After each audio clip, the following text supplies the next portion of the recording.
வணக்கம் தோழி. காலையில எழுந்த உடனே ஒரு புன்னகையோட காஃபி கொடுக்கலாம்னு போவீங்க. ஆனா அங்க ஒரு இறுக்கமான முகம் உங்களை வரவேற்கும். அதே கணவர் போன்ல அவங்க அம்மா கிட்ட பேசும்போது மட்டும் அவ்வளவு சிரிப்பு, அவ்வளவு அக்கறை இருக்கும். ஏங்க, குழந்தைக்கு உடம்பு சரியில்லைன்னு சொன்னா எங்க அம்மா கிட்ட கேளு, அவங்களுக்கு தெரியும்னு சொல்லிட்டு அலட்சியமா போவாரு. மனைவி மேல பாசம் இல்ல, ஒரு இல்லற ஆசை இல்ல, ஏன் பெத்த பிள்ளைய கூட ஒரு நிமிஷம் தூக்கி கொஞ்ச மாட்டாரு. ஆனா மத்த குழந்தைகளை பார்த்தா அப்படியே உருகி போவாரு.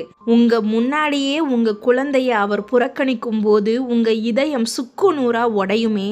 அந்த வலியை யார்கிட்டையும் சொல்ல முடியாம நான் எதுக்கு இந்த வீட்டுக்கு வந்தேன்னு இருட்டுல உட்கார்ந்து அழுத இரவுகள் எத்தனை. உங்களை ஒரு பெண்ணா மதிக்காம, மனைவியா நேசிக்காம, வெறும் அம்மா பிள்ளையாவே இருக்கிற ஒரு கணவரை வச்சுக்கிட்டு நீங்க படுற வேதனை எனக்கு புரியுது தோழி. இதோ சிந்திக்க சில நிமிடம் தளத்தில் உங்களுக்கான ஒரு விடியல். அழுது முடிச்சாச்சு, இனி அடி பணிஞ்சு இருக்க போறது இல்ல.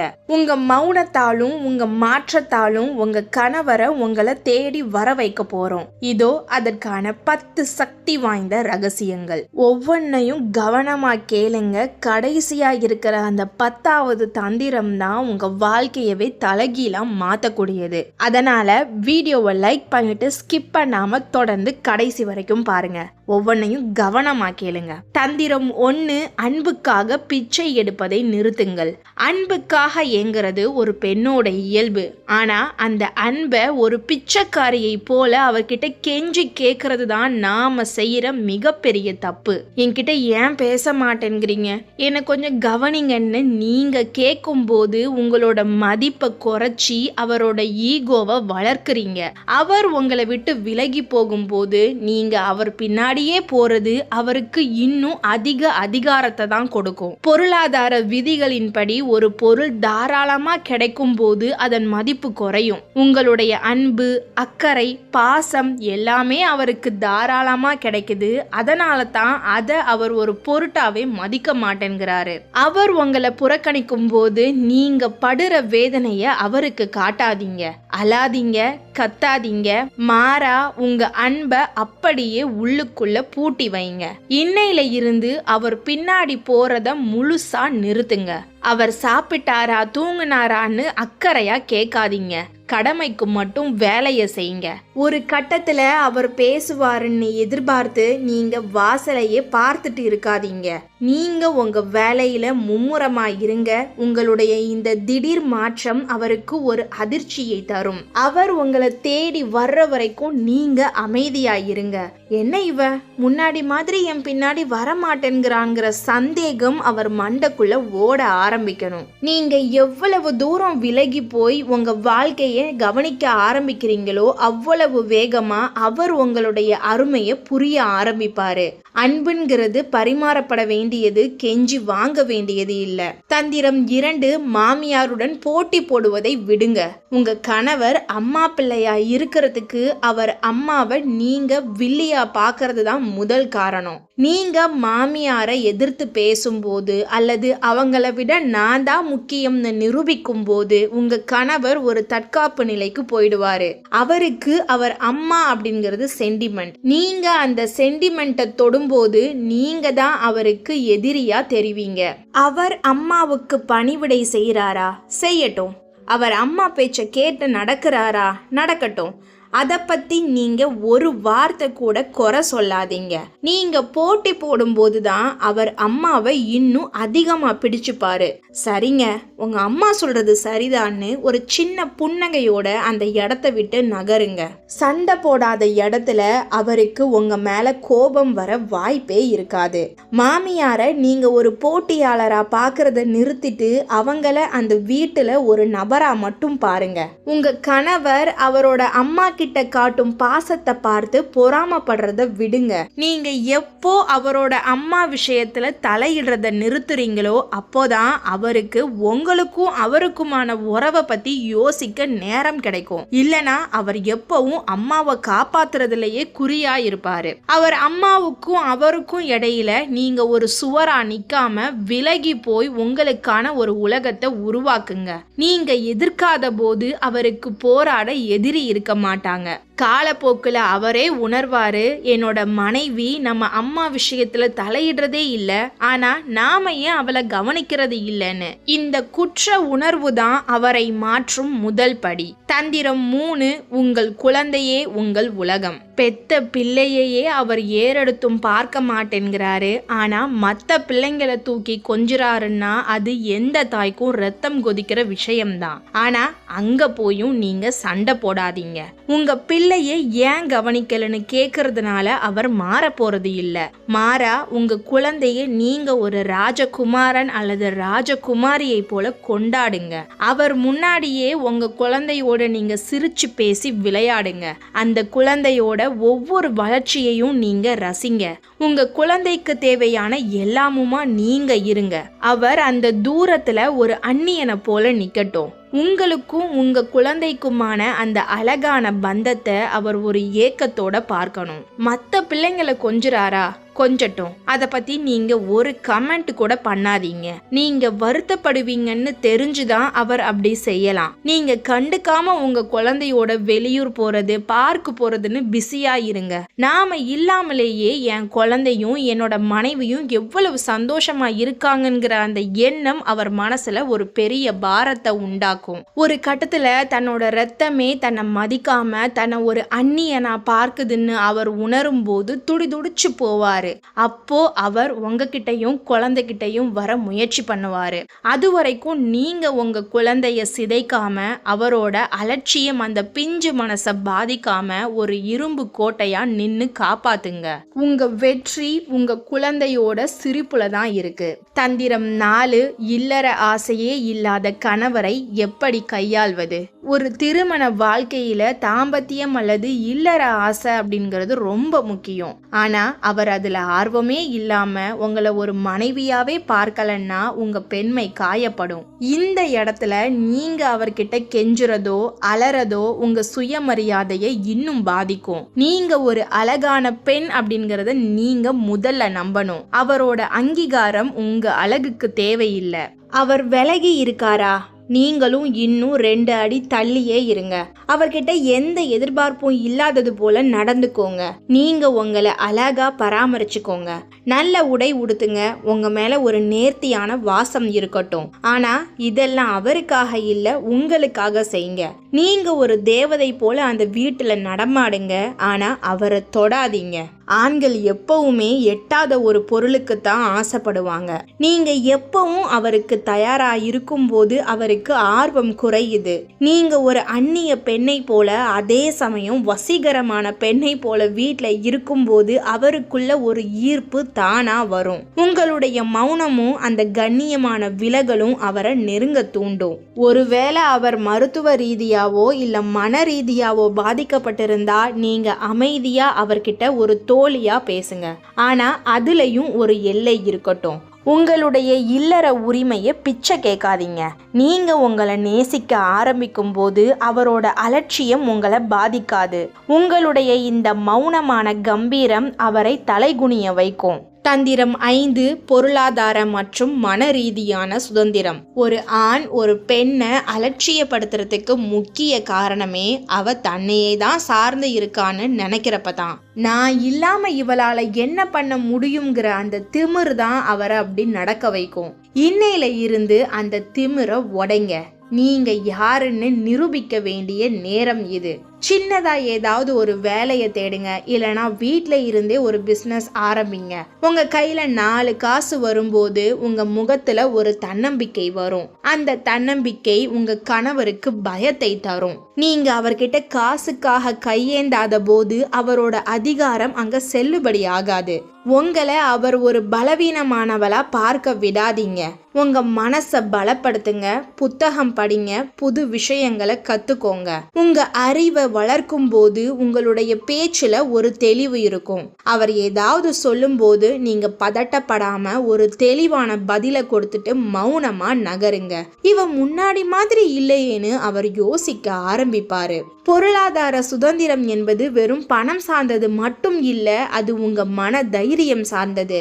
நீங்க உங்க காலில் நிற்கும் போது உங்க கணவர் உங்களை ஒரு சரிசமமான மனுஷியா பார்க்க ஆரம்பிப்பாரு. உங்களை மதிக்காத ஒருத்தர் சிலர் முன்னாடி நீங்க உயர்ந்து நிக்கிறது தான் நீங்க அவருக்கு கொடுக்கிற மிகப்பெரிய தண்டனை. தந்திரம் 6, புகார்களை தவிருங்கள். நம்ம ஊர் பெண்கள் செய்யற மிகப்பெரிய தப்பு, கணவர் வீட்டுக்கு வந்த உடனே புகார்களை அள்ளி வீசுறது. உங்க அம்மா அப்படி பேசிட்டாங்க, நீங்க ஏன் இப்படி இருக்கீங்கன்னு நீங்க புலம்பும் போது அவருக்கு உங்க மேல சலிப்பு தான் வரும். அவர் மனசுல நீங்க ஒரு சண்டைக்காரியா மட்டும்தான் தெரிவிங்க. அதனாலதான் அவர் உங்ககிட்ட அன்பா பேச மாட்டேங்கிறாரு. புகார் சொல்றத முழுசா நிறுத்துங்க. உங்க மாமியார் என்ன சொன்னாலும் அதை அவர்கிட்ட கொண்டு போகாதீங்க. நீங்க அமைதியா எல்லாத்தையும் கையாள்றத பார்க்கும்போது அவருக்கு ஆச்சரியமா இருக்கும். இவ ஏன் எதையும் சொல்ல மாட்டேங்கிறா அப்படிங்கிற ஒரு மர்மம் அவருக்குள்ள உருவாகும். அந்த மர்மம் தான் அவரை உங்ககிட்ட பேச வைக்கும். அவர் ஏதாவது தப்பு செஞ்சாலும் அதை சுட்டி காட்டி சண்டை போடாதீங்க. ஒரு புன்னகையோட சரிங்கன்னு சொல்லிட்டு போயிட்டே இருங்க. உங்களுடைய இந்த மௌனம் அவரை ஒரு தர்ம சங்கடமான நிலைக்கு தள்ளும். நாம இவ்ளோ பண்றோம், இவ ஒண்ணுமே கேட்கலையேன்னு அவரோட மனசாட்சியே அவரை திட்டும். சண்டை போட்டா அவருக்கு ஒரு வடிகால் கிடைக்கும், மௌனமா இருந்தா அவருக்கு அந்த வாய்ப்பே கிடைக்காது. உங்க நாக்க அடக்குங்க, உங்க மௌனத்தை பேசுங்க. வார்த்தைகளால சொல்ல முடியாத 1000 விஷயங்களை உங்க மௌனம் சொல்லும். புகார்கள் இல்லாத வீடு அமைதியா இருக்கும். அந்த அமைதி அவர் காதுகளை செவிடாக்கும். ஒரு கட்டத்துல அந்த அமைதியை பொறுக்க முடியாம அவரே உங்ககிட்ட வந்து சமாதானமா பேசுவாரு. தந்திரம் 7, மற்ற பிள்ளைகளிடம் காட்டும் பாசத்தை புறக்கணியுங்கள். அவர் மற்ற பிள்ளைங்களை தூக்கி கொஞ்சும் போது நீங்க அங்கேயே நின்னு வேடிக்கை பார்க்காதீங்க. அந்த பாசம் உங்களை வலிக்க வைக்குதுன்னு அவருக்கு தெரியும். அதனாலேயே அவர் அதை திரும்ப திரும்ப செய்யலாம். நீங்க அந்த இடத்துல இல்லாம போயிட்டா அவர் யாரை காட்டி கொஞ்சுவாரு? நீங்க வேற ஒரு ரூமுக்கு போயிருங்க, இல்லனா உங்க வேலைய பார்க்க ஆரம்பிங்க. என் குழந்தைய தொட மாட்டேங்கிறீங்க, ஆனா அவங்கள மட்டும் கொஞ்சுவீங்களான்னு கேட்காதீங்க. நீங்க அப்படி கேட்கும் போது நீங்க ஒரு பொறாம பிடிச்சவளா அவருக்கு தெரிவிங்க. அதை விட அவர் கொஞ்சறத ஒரு பொருட்டாவே மதிக்காதீங்க. அவர் மற்ற குழந்தைகளோட விளையாடும் போது நீங்க உங்க குழந்தையோட இன்னும் அதிகமா சந்தோஷமா இருங்க. மற்ற பிள்ளைங்களோட அவர் இருக்கும் போது நீங்க உங்க குழந்தைய தூக்கிட்டு வெளியே கிளம்புங்க. நாங்க 2 பேரும் சந்தோஷமா இருக்கோம், நீ யார வேணா கொஞ்சுங்கிற மனநிலைக்கு நீங்க வரணும். நீங்க எப்போ அவரோட அந்த செயலை ஒரு பொருட்டா மதிக்கலையோ அப்போதான் அவருக்கு அந்த செயலோட நோக்கம் நிறைவேறாம போகும். உங்க கணவர் செய்யற அந்த பாரபட்சம் உங்களை பாதிக்காதுன்னு அவருக்கு புரிய வைங்க. நீங்க கலங்காம இருக்கும் போது அவர் செய்யறது ஒரு முட்டாள்தனமான விஷயம்னு அவருக்கே புரியும். உங்க குழந்தைக்கு அவரோட அன்பு கிடைக்கலங்கிறதுக்காக நீங்க வருத்தப்படாதீங்க.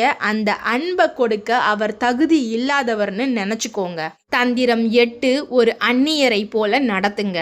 திருமண உறவுல கணவன் மனைவிக்கு நடுவுல ஒரு அந்நியத்தன்மை வர்றது ரொம்ப கொடுமையான விஷயம். ஆனா சில நேரங்கள்ல அதுதான் ஒரே வழி.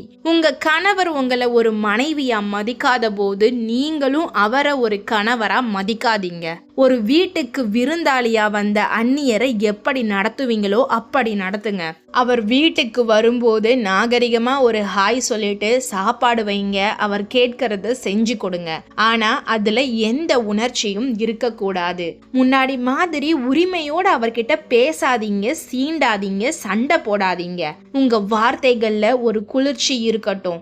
அந்த தூரம் அவரை பதட்டப்பட வைக்கும். ஒரு அந்நியரிடம் நாம எப்படி ஒரு இடைவெளியை மெயின்டைன் பண்ணுவோமோ அப்படி இருங்க. அவர் உங்க பக்கத்துல உட்கார்ந்தா நீங்க எதையோ எடுக்க போற மாதிரி எழுந்து போயிருங்க. உங்களுடைய அந்த மௌனமான விலகல் உனக்கு என் மேல அதிகாரம் இல்லைங்கிறத சொல்லும். ஒரு கணவனுக்கு தன் மனைவியோட நெருக்கம் கிடைக்காத போதுதான் அவனோட ஈகோ உடையும். மரியாதை கொடுங்க, ஆனா உரிமையை கொடுக்காதீங்க. அவர் உங்ககிட்ட வந்து பழையபடி பேச முயற்சிக்கும் போது நீங்க உடனே உருகிடாம ஒரு கண்ணியமான தூரத்தை மெயின்டைன் பண்ணுங்க. உன்னை இழந்தது நீதான்கிற உண்மையை உங்க மௌனம் அவருக்கு புரிய வைக்கட்டும். இந்த அந்நிய தன்மை தான் அவரை ஒரு கணவனா யோசிக்க வைக்கும். தந்திரம் 9, உங்கள் சமூக வட்டத்தை உருவாக்குங்கள். உங்க கணவர் உங்களை அலட்சியப்படுத்துறதுக்கு ஒரு காரணம் உங்களுக்கு அவரை தவிர வேற யாருமே இல்லைன்னு அவர் நினைக்கிறது தான். நீங்க ஒரு கூட்டுக்குள்ள அடைஞ்சு கிடக்கிற வரைக்கும் அவருக்கு உங்க மதிப்பு தெரியாது. உங்க உலகத்தை விரிவுபடுத்துங்க, உங்க தோழிகளோட பேசுங்க, சிரிங்க, வெளியே போங்க. வீட்ல இருக்கும்போது போன்ல உங்க சொந்தக்காரங்க கிட்டயோ இல்ல ஃப்ரெண்ட்ஸ் கிட்டயோ நீங்க கலகலப்பா பேசுற சத்தம் அவருக்கு கேட்கணும். என்கிட்ட பேசும்போது மட்டும் மௌனமா இருக்கா, ஆனா மத்தவங்க கிட்ட இவ்வளவு சந்தோஷமா இருக்காளேங்கிற அந்த பொறாமை அவருக்கு வரணும். அந்த பொறாமை தான் அவரை உங்ககிட்ட இழுக்கும். உங்களுடைய மகிழ்ச்சி அவர் கையில இல்லைங்கிறத அவருக்கு நிரூபிங்க. நீங்க உங்க சமூக வட்டத்துல ஒரு பிஸியான பாப்புலரான பெண்ணா இருக்கும்போது அவர் உங்களை ஒரு ஆச்சரியத்தோட பாப்பாரு. இவளை எல்லாரும் இவ்வளவு நேசிக்கிறாங்களே, நாம ஏன் இவளை கவனிக்கிறது இல்லைன்னு அவர் சிந்திப்பாரு. மற்றவங்களுக்காக நீங்க சிரிக்கிற ஒவ்வொரு சிரிப்பும் அவரோட அலட்சியத்துக்கு ஒரு சாட்டை அடி. உங்களுடைய சமூக வாழ்க்கை உங்களை மன ரீதியா பலப்படுத்தும். நீங்க ஒரு மூலையில முடங்கி கிடக்காம ஒரு நட்சத்திரமா ஜொலிக்கும் போது அவரே உங்களை தேடி வருவாரு. தந்திரம் 10, இதுதான் இறுதி முடிவு. உங்களை நீங்களே நேசியுங்கள். கடைசி தந்திரம் இதுதான் எல்லாத்தையும் விட முக்கியம். உங்களை நீங்களே நேசிக்க ஆரம்பிங்க. ஒருத்தர் உங்களை நேசிக்கலங்கிறதுக்காக நீங்க ஒரு தகுதியற்றவள்னு அர்த்தம் இல்ல. நீங்க ஒரு அழகான உயிர், ஒரு சிறந்த தாய், ஒரு உன்னதமான பெண். உங்களோட மதிப்பை இன்னொருத்தரோட பார்வையில இருந்து தேடாதீங்க. உங்களை நீங்களே அழகுபடுத்துங்க. உங்களுக்கு பிடிச்ச உணவை சாப்பிடுங்க. உங்களுக்காக நேரத்தை செலவிடுங்க. உங்களுடைய இந்த செல்ஃப் லவ் உங்களை சுத்தி ஒரு கவசத்தை உண்டாக்கும். அப்போ உங்க கணவர் உங்களை புறக்கணிச்சாலும் அது உங்களுக்கு வலிக்காது. அந்த வலி இல்லாத நிலைதான் உங்களுடைய மிகப்பெரிய பலம். உங்களை நீங்களே ஒரு சாம்ராஜ்யமா நினைச்சுக்கோங்க. அந்த சாம்ராஜ்யத்துக்குள்ள அவர் வரணும்னா அவர் தகுதியுள்ளவரா இருக்கணும். அவர் அலட்சியப்படுத்துறாரா, அது அவரோட துரதிர்ஷ்டம். நீங்க உங்க வாழ்க்கைய ஒரு கொண்டாட்டமா வாழ ஆரம்பிங்க. நீங்க எப்போ உங்க மேல முழுசா அக்கறை காட்டுறீங்களோ அப்போதான் மத்தவங்களுக்கு உங்க மதிப்பு தெரியும். கணவர் மாறுவார்னு நீங்க உங்களை சிதைச்சுக்காதீங்க. உங்க மௌனம், உங்க தன்னம்பிக்கை, உங்க சுய மரியாதை, இது மூணும் தான் உங்களை ஒரு ராணியா சிம்மாசனத்துல உட்கார வைக்கும். அந்த சிம்மாசனத்துக்கு முன்னாடி ஒரு நாள் உங்க கணவர் மண்டியிடுவாரு. அப்போ உங்க மௌன புரட்சி வெற்றி அடையும் தோழி. வாழ்க்கை என்பது ஒரு முறைதான் என் அன்பு தோழியே. அதை ஒருத்தரோட அலட்சியத்துக்காக அழுதுகிட்டே கழிக்காதீங்க. உங்க கணவர் அம்மா பிள்ளையா இருந்துட்டு போகட்டும், ஆனா நீங்க ஒரு சுயமரியாதை உள்ள பெண்ணா உங்க வாழ்க்கைய வாழுங்க. உங்க மௌனம் அவருக்கு பாடத்தை சொல்லி கொடுக்கும். உங்க வளர்ச்சி அவருக்கு பயத்தை கொடுக்கும். இந்த வீடியோ உங்களுக்கு ஒரு புதிய நம்பிக்கையை தந்திருக்கும்னு நம்புறேன். அப்படி உங்களுக்குள்ள ஒரு நம்பிக்கை, தைரியம் வந்திருந்தது அப்படின்னா வீடியோவுக்கு லைக் பண்ணி உங்கள் நண்பர்கள் மற்றும் குடும்பத்தினருக்கும் இந்த வீடியோவை ஷேர் பண்ணுங்க. இந்த 10 தந்திரங்கள்ல நீங்க எதை முதல்ல செய்ய போறீங்கன்னு கமெண்ட்ல சொல்லுங்க. மறக்காம சிந்திக்க சில நிமிடம் சேனலை சப்ஸ்கிரைப் பண்ணுங்க. நீங்க ஒரு வீரம் மிக்க பெண்ணுங்கிறத உலகத்துக்கு காட்ட கமெண்ட்ல ஐ எம் எ பவர்ஃபுல் உமன்னு டைப் பண்ணுங்க. இன்னும் ஒரு அடுத்த பவர்ஃபுல் மோட்டிவேஷனல் வீடியோல சந்திக்கிறேன். அதுவரை சிந்திப்போம், செயல்படுவோம். நன்றி.